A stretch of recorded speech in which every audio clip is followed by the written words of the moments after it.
According to doctor BR Ambedkar గారు చెప్పారు. ఏంటంటే, నీ కోసం జీవిస్తే నీలోనే జీవిస్తావు, జనము కోసం జీవిస్తే జన హృదయాల్లో నిలిచిపోతాం. అంటే మన కోసం మనమే బతికామనుకో, బతికితే మనలోనే ఉంటాం. కానీ జనము అంటే ఏంది?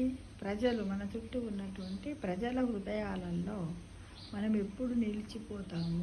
అంటే మనం ఎప్పుడు మనం ఎలా జీవించాలి, ఎప్పుడు మన జీవితానికి సార్థకత ఏర్పడుతుంది?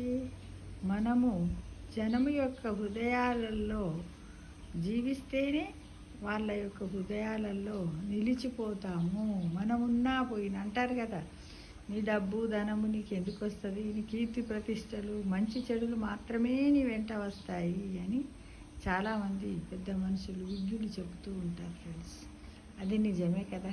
మనం కూడా చూడండి, ఎక్కడైనా ఎవరి గురించి అని ఉంటాబా, పాపం చాలా మంచివాడు ఉండే, నలుగురికి మంచి చేసేవాడు కదా, అయ్యో పాపం అంట.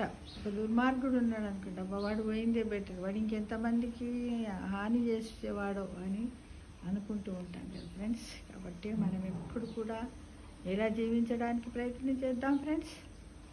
నీ కోసం జీవిస్తే నీలోనే జీవిస్తావు, జనము కోసం జీవిస్తే జన హృదయాల్లో నిలిచిపోతావు.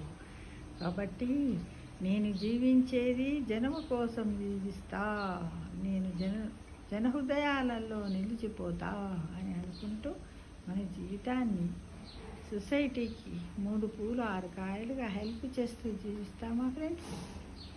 ఓకే మరి.